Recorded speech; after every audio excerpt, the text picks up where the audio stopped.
Pada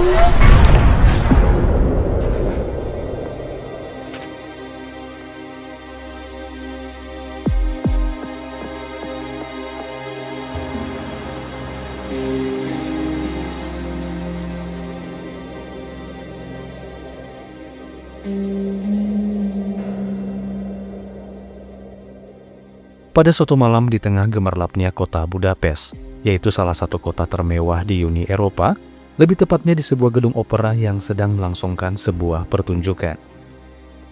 Dan kisah ini akan berfokus pada sepasang suami istri yang terlihat baru saja tiba. Dari ketatnya pengawalan, sudah bisa dipastikan kalau pasangan ini adalah orang yang sangat disegani. Kemungkinan besar sang suami adalah pemimpin dari kelompok gangster di kota ini.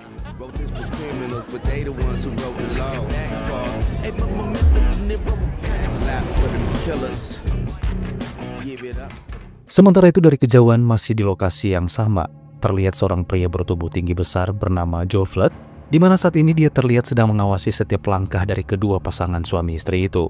Dan kemudian dengan perlahan ia meninggalkan keramaian, tepat di saat acara pertunjukan akan segera berlangsung.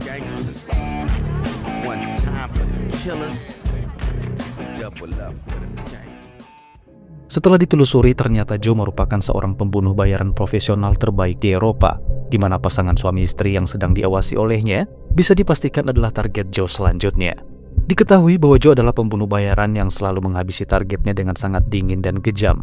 Bahkan ia tak pernah sekalipun berkompromi dengan para target, sekalipun ia dibayar dengan jumlah yang lebih besar dari upah yang diberikan oleh kliennya.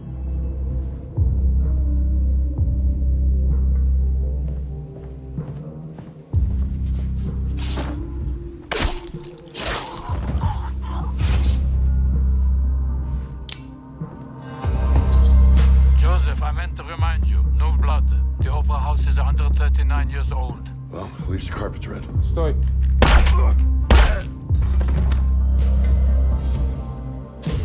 Сколько по ней не заплатили?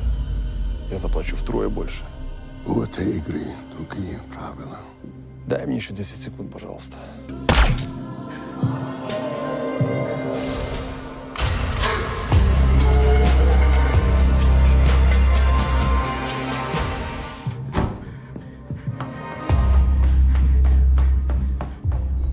Melihat cipratan darah di wajah istri bosnya membuat salah satu pengawal pun curiga. Dan saat itu juga ia masuk ke dalam dan menemukan bosnya yang sudah tak bernyawa.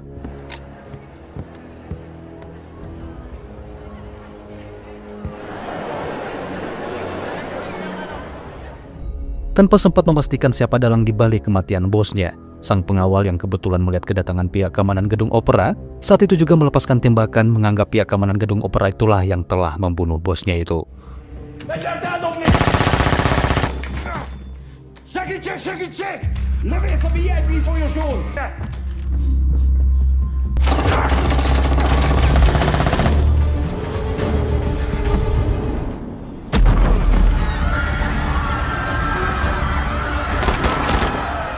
Di tengah kepanikan para pengunjung, terlihat seorang wanita berbaju merah yang juga ikut merasakan kepanikan itu. Bahkan tangan dan kakinya terinjak-injak di tengah kerumunan saat hendak mengambil ponselnya yang terjatuh.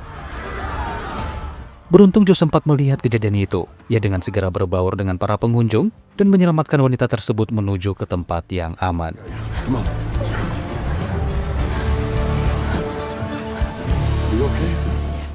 Namun baru beberapa langkah ia berjalan membawa wanita tersebut. Joe tiba-tiba merasakan sakit kepalanya kembali kambuh, sehingga dengan terpaksa ia menurunkan wanita tersebut dan... Are you okay? Hey, are you okay? Hey, do you have water, please? Please, come.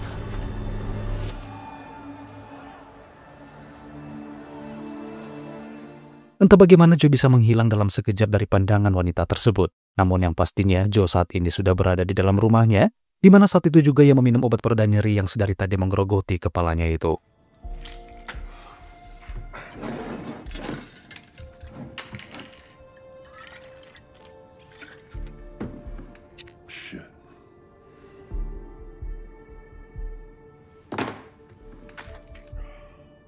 Diketahuilah bahwa Joe dulunya adalah seorang mantan sersan militer. Hal itu terbukti dari banyaknya bekas luka pada tubuhnya yang kebetulan terlihat saat ia melakukan CT scan untuk memeriksa kepalanya di sebuah klinik.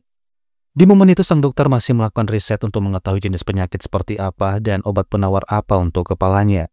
Namun untuk gejala awal, sang dokter mendiagnosis kalau Joe mengalami CTE atau penyakit otak degeneratif yang biasanya terjadi akibat benturan kepala yang berulang dalam jangka waktu lama. Yeah, I guess I've had my bell rung a few times. Just repeated head trauma can lead to CTE, which the scans can't detect. I'm saying it might be time to reevaluate your lifestyle, Sergeant Flood. Terkait misi kemarin, Joe lantas menemui seorang rekan senior bernama Zvi Rabinowitz, di mana Zvi juga berperan sebagai manajer keuangan yang tentunya selama ini mengatur semua perihal keuangan Joe. Saat itu Zvi mengingatkan Joe agar jangan terlalu fokus pada pekerjaannya. Artinya, Joe diminta untuk mementingkan kesehatannya dengan beristirahat sejenak agar sakit kepalanya tidak semakin bertambah parah. Never get so busy making a living that you forget to make a life. Mendengar saran itu, Joe pun segera menemui wanita yang sempat ditolongnya di malam sebelumnya. Wanita yang berprofesi sebagai seorang penari itu ternyata bernama Macy, yaitu sosok yang selama ini diam-diam dikagumi oleh Joe. Sebagai bentuk tanda terima kasih atas bantuan Joe malam itu, Macy pun dengan baik hati memberikan nomor kontak WhatsApp-nya agar Joe bisa menghubunginya jika saja Joe membutuhkan bantuan. Macy. Macy. Macy.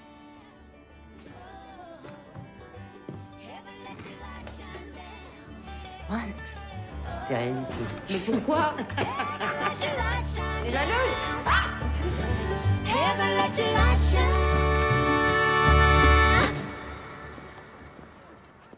Setelah sempat membuang kertas yang berisikan nomor kontak Macy karena dianggap hanya akan mengganggu pekerjaannya, Joe tiba-tiba berubah pikiran dan kembali memungut kertas tersebut dari dalam tong sampah dan memasukkannya ke dalam daftar kontak ponselnya itu. Sejak saat itulah komunikasi di antara keduanya terjalin dan saling membangun kedekatan satu sama lain. Namun ada satu hal yang masih belum bisa diceritakan Joe pada Macy, yaitu tentang profesi atau pekerjaan yang digelutinya sebagai pembunuh bayaran. What do you do now? Retirement planning. What? Could you help a dancer who'll need to retire soon? Sebagai pembunuh bayaran terbaik di Eropa, hari-hari Joe selalu dipenuhi oleh jadwal membunuh yang permintaannya datang dari berbagai negara besar yang ada di Eropa, mulai dari Australia, Prancis, Rumania, dan Amerika, bahkan dari kota Hammerfest, Norwegia yang berada di ujung utara.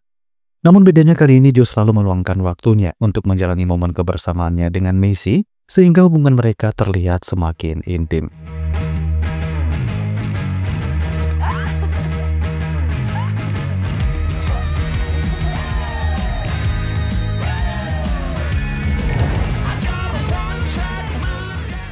Karena rasa sayangnya pada Macy yang begitu besar, Joe memutuskan untuk pensiun dari pekerjaannya tersebut, sehingga tanpa menunda waktu ia pun segera mendatangi Zvi untuk memberitahu tentang rencananya itu. Then I'm out. She's a dancer. It's ballet. She dances at the Bolshoi. She got a name? Yeah, her name's Maisie. Maisie. Does Maisie know what you do? I don't think I can tell her, Speed. Are you serious about her? Yeah, serious enough to get out of the game before she finds out. So Maisie wants to have a birthday dinner for me, and I told her I'd invite friends. I thought you and Sharon might want to. Yeah. Be delighted. All right, thank you. Karena Joe sudah tidak memiliki keluarga atau sanak famili, Zvi dan istrinya dengan baik hati bersedia menjadi perwakilan keluarganya saat ini. Macy yang tulus pun sama sekali tidak mempermasalahkan hal tersebut. Bahkan keluarga Macy juga menerima Joe dengan sangat baik, karena bagaimanapun juga itu bukanlah sesuatu yang harus dipermasalahkan. Happy birthday, dear Joe. Happy birthday to you. Wait.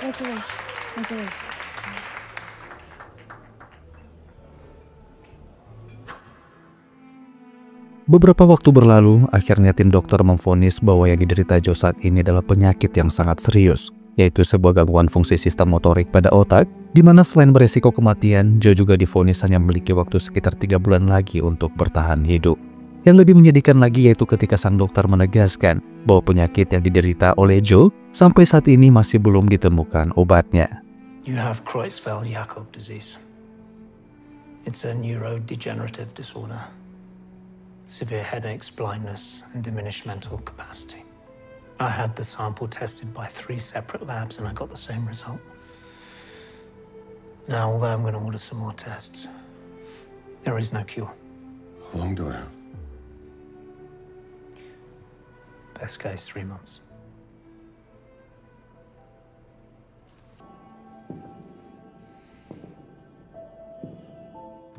Di malam harinya, Joe mulai membaca artikel tentang penyakit yang dideritanya. Dan setelah membaca dari beberapa sumber, diketahuilah bahwa saat ini Joe mengidap sebuah penyakit langka, yaitu Creutzfeldt-Jakob syndrome atau kelainan pada otak yang menyebabkan demensia dan kerusakan otak secara progresif.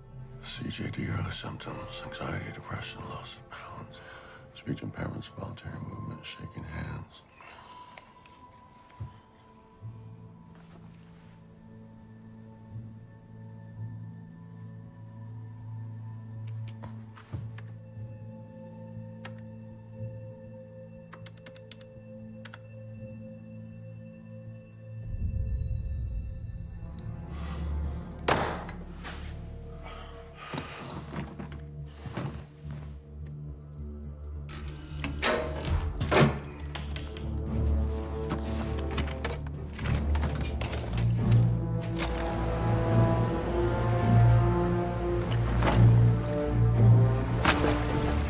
Setelah membuang semua perlengkapan senjatanya, Joe kembali menemui Zvi dengan raut wajah lunglai, di mana kedatangannya di sana untuk menyerahkan sekantong uang dan emas, meminta Zvi mengelola uang itu untuk digunakan membayar asuransi Macy. Untuk sisanya yang berjumlah 2 juta akan ia gunakan untuk membayar pembunuh bayaran profesional, seseorang yang mampu menghabisinya agar ia bisa segera mati.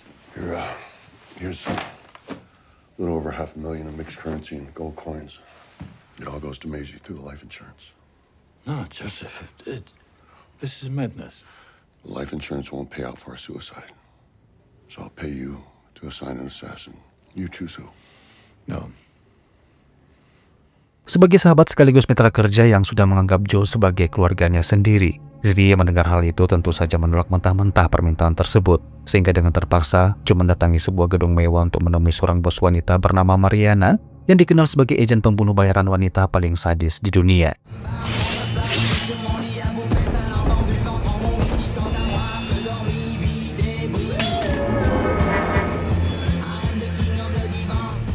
Joe Flood to my door.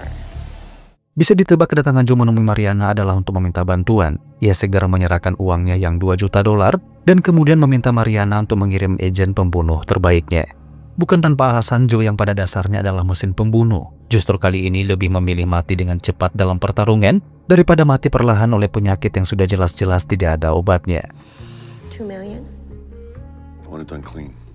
Honestly, it depends on who's available. But they'll be the very best. Give me till 2400 hours. Clock starts at midnight. You're the client, Mr. Flood.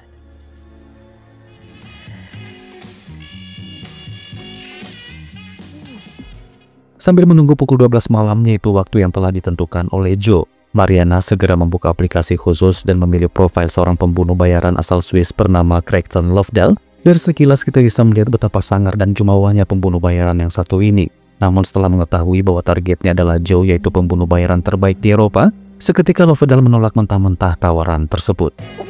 2 mil for Joe Flood. Hard pass.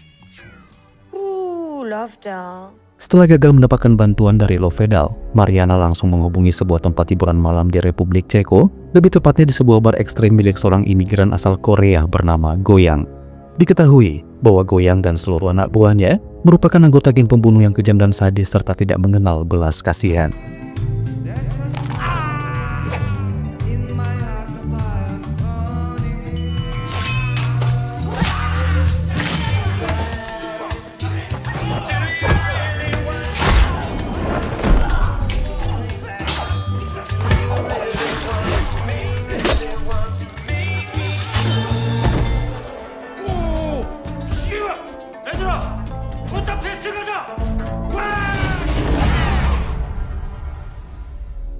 Selain Goyang dan pasukannya, Mariana juga menghubungi 2 pengendara sepeda motor asal Hungaria, di mana mereka berdua adalah 2 bersaudara yang juga terkenal brutal. Hal itu terlihat dari cara keduanya mengeksekusi setiap targetnya tanpa ampun.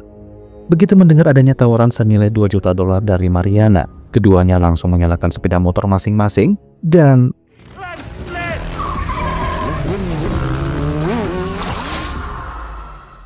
singkat cerita, malam pun tiba. Joe terlihat menemui Macy di tempat biasa mereka berkencan.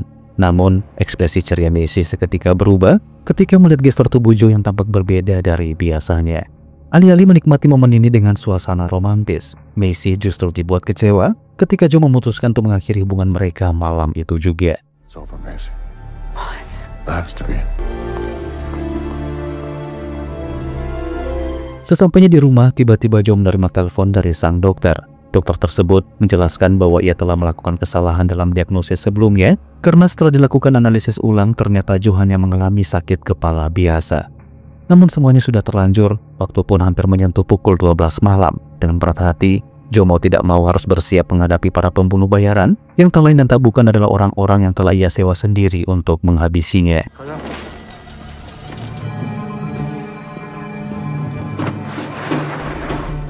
Di saat waktu tepat menunjukkan pukul 12 malam, Goyang menjadi orang yang pertama tiba dan langsung menyelinap masuk ke dalam rumah Joe. Pada saat itu ia sempat diperingatkan bahwa telah terjadi kesalahan dalam misi dan kontraknya akan dibatalkan.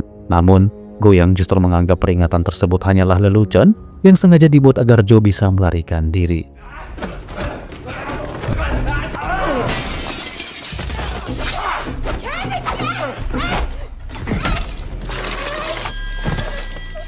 Mengetahui dua anak buahnya dihabisi, tak tinggal diam, pimpinan gangster asal Korea tersebut kembali mengerahkan anak buahnya yang lain untuk menghadapi Joe. Namun hal itu bukanlah sebuah kesulitan bagi Joe. Berada di level kemampuan yang jauh di atas mereka, tentu saja menjadi sebuah malapetaka bagi Goyang dan anak buahnya.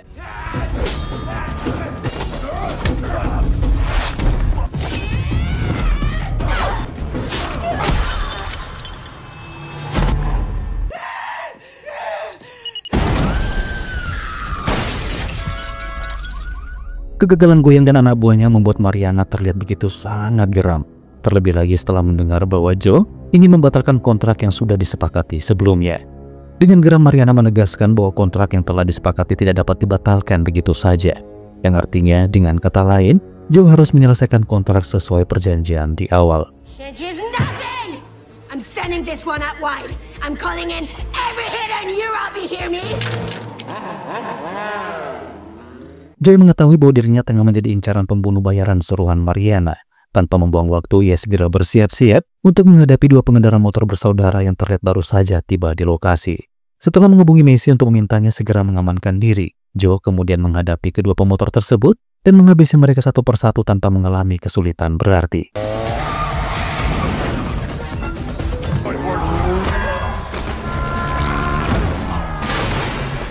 Mengetahui pembunuh bayaran yang disewanya lagi dan lagi gagal menghabisi Joe, Mariana dengan terpaksa menaikkan kontrak menjadi 2 kali lipat yakni $4 juta, di mana Lovedal yang semula tak peduli seketika tergiuran mengambil kontraknya saat itu juga.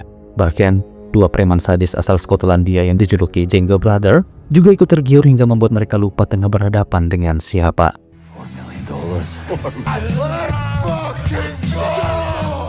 Di sisi lain, Joe terlihat sedang dirawat oleh Svi. Sementara Svi membantu membersihkan dan mengobati luka-luka Joe menceritakan tentang perubahan vonis dokter atas penyakit kepalanya, serta permasalahan terkait kontrak yang terlanjur ia sepakati dengan Mariana. Oleh karena itu, Joe meminta bantuan Svi untuk membekalinya senjata. Namun, karena Svi tengah bersiap untuk pensiun dan seluruh senjatanya telah dikembalikan kepada atasannya, ia pun hanya mampu memberikan beberapa granat peledak secara cuma-cuma yang kemungkinan bisa digunakan dalam keadaan darurat saja.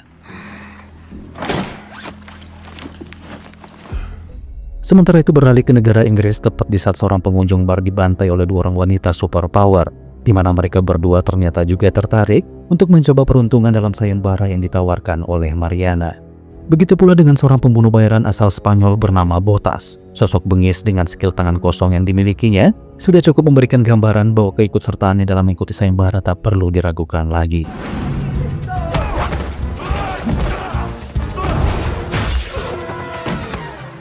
Tak lama muncullah istri Svi yang ternyata memiliki skill terpendam yang kemungkinan titisan dari Ida Dayak. Dengan hanya menggunakan satu teknik pijatan saja, sakit kepala yang selama ini dialami oleh Joe langsung sembuh saat itu juga. I can see clearly. My headache's gone! Di waktu yang hampir bersamaan, Lovedal telah tiba di stasiun kereta dan langsung dijemput oleh keponakannya Mariana. Dan sebelum menghabisi Joe, Lovedal diminta untuk menculik Macy terlebih dahulu untuk jadikan sandra. Hal itu dilakukan oleh Mariana untuk berjaga-jaga. Jika saja tidak ada yang mampu menghabisi Joe, maka nyawa Macy lah yang harus ditukar dengan nyawa Joe itu. Hey now, baby girl. I'm an old friend of Joe Flood. Di keesokan harinya, Mariana mendapat kabar dari asistennya bernama Max, di mana Max memberikan informasi tentang keberadaan Joe yang saat ini berada di sebuah kastil tua. Mendengar hal itu, Mariana pun menyuruh Max untuk segera menyiapkan pasukan tentara bayarannya. Ia yakin meskipun Joe mampu menghabisi seluruh pembunuh bayaran yang mengikuti sayembara, namun Joe tidak akan mungkin bisa lolos hidup-hidup di tangan pasukan tentara bayarannya itu. Joe Flood might think he can hold off a few assassins, but he can't fight an army too. Di saat semua para pembunuh bayaran sedang dalam perjalanan menuju kastil, Joe terlihat baru saja tiba dan langsung mempersiapkan peledak di beberapa titik yang tentunya untuk menyambut para pembunuh yang tak lama lagi akan segera datang.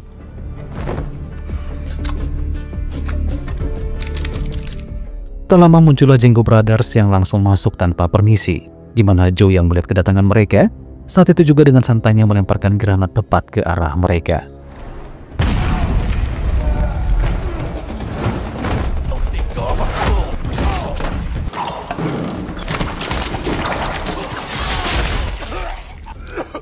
Melihat saudaranya tewas tertancap tanduk rusa yang menempel pada dinding, membuat sang adik tentunya tak hanya tinggal diam, di mana saat itu juga ia langsung menyerang Joe dengan sangat brutal.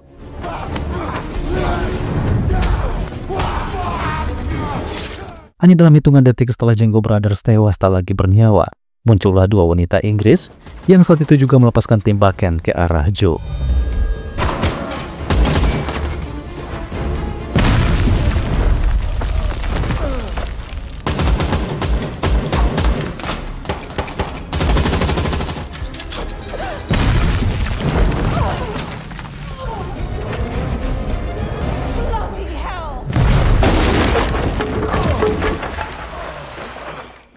Lagi dan lagi tepat di saat dua wanita Inggris meregang nyawa, Joe kembali dikejutkan dengan kemunculan pembunuh bayaran lain, yaitu Botas.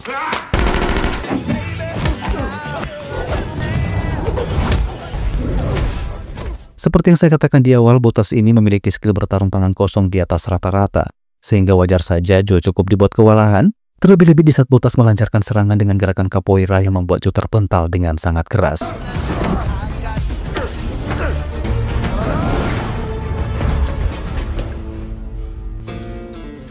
Ketika Botas berhasil mendapatkan senjata dan akan segera menarik pelatuk, ia tidak menyadari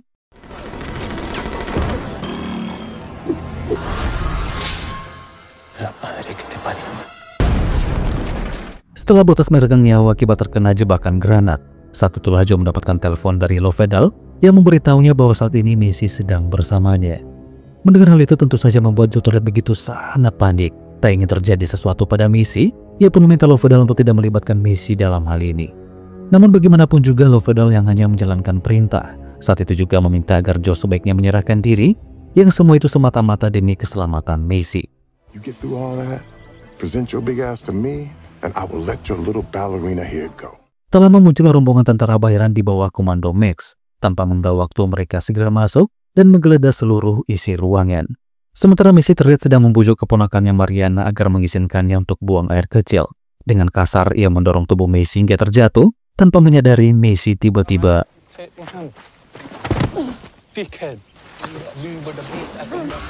di waktu yang hampir bersamaan, para tentara bayaran yang terlihat masih mencari keberadaan Joe tidak menyadari bahwa seluruh bangunan telah dipasangi beberapa jebakan, sehingga ketika tanpa sengaja mereka menyentuh pemicu, terjadilah ledakan dahsyat yang tak terelakkan.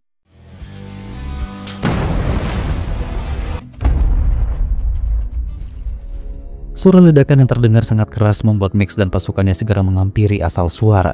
Situasi itu pun tak disia-siakan oleh Joe, di mana dengan gerakan cepat ia berhasil merebut senjata dari salah seorang tentara bayaran dan mulai membrutal menghabisi pasukan yang masih tersisa.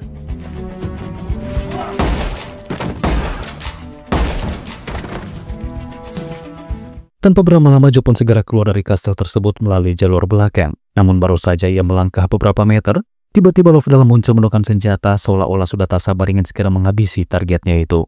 Namun hal tak terduga terjadi. Di saat Lovedal akan segera menarik pelatu, tiba-tiba Macy datang dan menabraknya. Get in the car!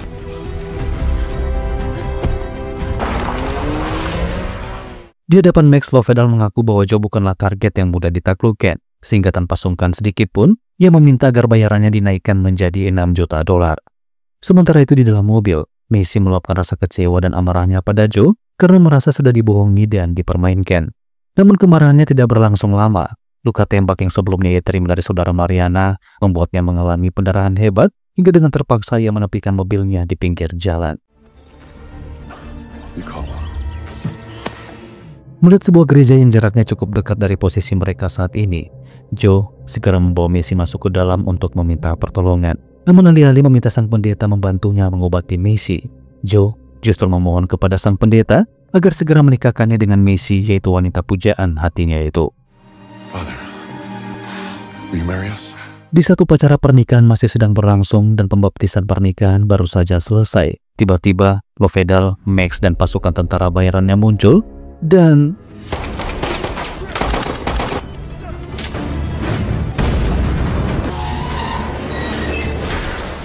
sial buat Lovedal, tubuhnya tertimpa sebuah tangga baja hingga membuatnya tak lagi berdaya. Namun beruntung Max tak sempat menghabisinya karena lebih memilih untuk menghadapi Joe yang tiba-tiba menyergapnya dari belakang.